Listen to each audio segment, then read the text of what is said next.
Fight में नहीं थे, लेकिन अब जैसे ही मसीह में आए, अब फोन पे भी तुम्हें फाइट फील हो रही। क्यों? क्योंकि शैतान को मालूम है, जब मैंने तुम्हें इस चीज में गिरा दिया, तुम कुछ भी कर लो, तुम बिशप क्यों ना बन जाओ, तुम कुछ नहीं कर पाओगे।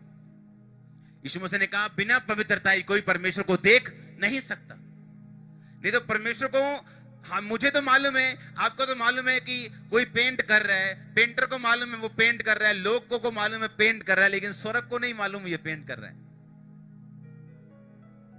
मसीह को नहीं मालूम ये पेंट कर रहा है। तुम्हें मालूम है तुम गा रहे हो, लोगों को मालूम है तुम गा रहे हो, लेकिन स्वर्ग को नहीं पता तुम गा रहे हो। और तुम ऊपर जाके बोलोगे मैंने बहुत काम किए प्रभु, और परमेश्वर बोलेगा मैं तुझे जानता ही नहीं हूं, तू है कौन, मैंने तुम्हें कभी देखा ही नहीं है। और इसीलिए मूसा ऊपर तक गया, पुरनिये आधे तक गए, और उसके बाद नीचे।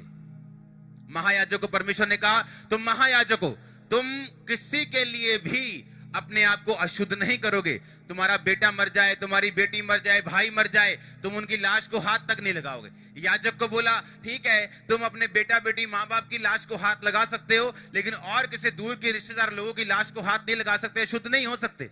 लोगों को बोला तुम जो मर्जी कर सकते हो, क्योंकि याजक लोगों के से ज्यादा अनॉइंटेड थे। याजक से ज्यादा अनॉइंटेड था महायाजक। यानी जितना आप चाहते हैं आपको उतना प्राइस परमेश्वर को देना पड़ेगा। ऐसा नहीं हो सकता कि आप फोन पे कुछ भी देखें, अपनी लाइफ में कुछ भी करें और परमेश्वर को बोले मेरे रास्ते को खोलेगा। या तो आप सीरियस नहीं है अपने फ्यूचर के लिए, या तो आप सीरियस नहीं है परमेश्वर के लिए कि वो क्षण क्षण में धीरे धीरे करके आपकी लाइफ के रास्तों को ओपन करेगा और आपको आगे बढ़ाएगा, या तो आप सीरियस नहीं। लेकिन अगर आप सीरियस हैं कि परमेश्वर मेरी जिंदगी में रास्तों को खोले, वो मुझे आगे लेके जाए, मेरे अगले लेवल तक बढ़ाए, तो आप फाइट करेंगे होलीनेस के लिए, पवित्रताई के लिए। आप फाइट करेंगे कि परमेश्वर का हर वचन आपकी लाइफ में पूरा हो। आमीन। आप घबराएंगे नहीं क्या चल रहा है, आप घबराएंगे नहीं अगर कोई आपको वचन के बाहर कोई चीज बोल रहा है, आपको सेम वैसे ही बोलनी है कि सेम टू यू। आप घबराएंगे नहीं ना बोलने से। हालेलुया।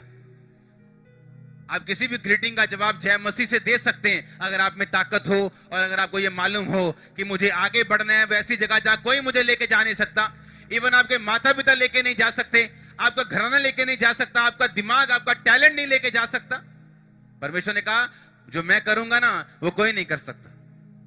वो ढीठ जातियां हैं, वो ढीठ लोग हैं, वो सामर्थी लोग हैं, वो बड़े लोग हैं, वो तेरे सामने से मैं उन्हें निकाल दूंगा, बरबस निकाल दूंगा। मैं तुझसे पहले बर्रों को भेजूंगा। पता बर्रे क्या होते, क्या होते?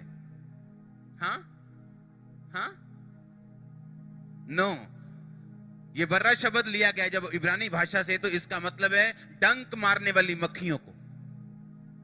परमेश्वर ने कहा मैं डंक मारने वाली मक्खियों को तेरे आगे भेजूंगा, और जो लोग तुझे मुश्किल देते हैं वो उनको मुश्किल देंगी और तेरे सामने से उनको निकाल देंगी। डंक मारने वाली मक्खियां मतलब नेचर। परमेश्वर नेचर को यूज करेगा, वो नेचर को यूज करेगा तुम्हें बचाने के लिए। मैंने देखा है ऐसे लोगों को जो पीछे पड़ गए कि इसको खत्म, इसको कुछ करना है, इसको ऐसे फंसाना है। जिस दिन फंसाना था अपना घर गिर गया उनका, सच में गिर गया। बिल्डिंग की बात कर रहा हूं मैं आपको मुहावरा नहीं सुना रहा हूं, बिल्डिंग की बात कर रहा हूं। गिर गया ऐसे धड़ाम। उसने कहा मैं नेचर को यूज करूंगा, मैं नेचर को यूज करूंगा तुम्हें बचाने के लिए। आप नहीं जानते कितने क्रिश्चियंस बचे हैं इस कोरोना वायरस के कारण, आपको नहीं मालूम, आपको नहीं मालूम कितने क्रिश्चियंस बचे हैं। उसने कहा मैं बर्रों को भेजूंगा तुम्हारे आगे, तुम जाओगे, तुम्हारे आगे आगे बर्रे जाएंगे, मक्खियां जाएंगी, डंक मारने वाली करोड़ों में होंगी और वो उनको दूर कर देंगी। अब इंसान कुछ भी कर ले, नेचर से लड़ नहीं सकता। भूचाल आ जाए, लड़ सकते हो उससे, रोक सकते हो, बारिश तेज रोक सकते हो, बाढ़ को रोक सकते हो। उसने कहा मैं नेचर तेरे आगे भेजूंगा। आप नहीं जानते आप कितना हेविली गार्डेड हैं, आप कितना परमेश्वर ने आपको गार्ड करके रखा हुआ है। अगर आपकी स्पिरिचुअल आइज ओपन हो जाए, आप समझ पाएंगे परमेश्वर क्या चाहता है आपकी लाइफ से। आप मेरी बात को समझ रहे कि नहीं? उसने कहा मैं नेचर को भेजूंगा, तुम्हारे आगे नेचर जाएगी और तुम्हें सुरक्षित रखेगी। और वो जो सामर्थी जाती है वो नेचर के सामने अपने घुटने टेक देगी। ये सामर्थी जो लोग हैं ये नेचर के सामने अपने घुटने टेक देंगे और मैं तेरे सामने से उन्हें निकालता जाऊंगा। अगर आप समझ जाए, अगर विश्वासी अगर परमेश्वर के वचन को समझ जाए जो बाइबल में लिखे हुए किस तरह से परमेश्वर ने नेचर को यूज किया, लोगों को यूज किया, एटमॉस्फेयर को यूज किया आपको बचाने के लिए, आगे बढ़ाने के लिए, उसने कहा मैं धीरे धीरे करके पहले तुम्हारी लाइफ को सेट करूंगा, तुम्हारे शरीर को सेट करूंगा, तुम्हारे फाइनेंस को सेट करूंगा, मैं धीरे धीरे करके तुम्हें वो सारी आशीषें दूंगा जिसके लिए मैंने तुम्हें अपने पास बुलाया। तुम क्या करोगे?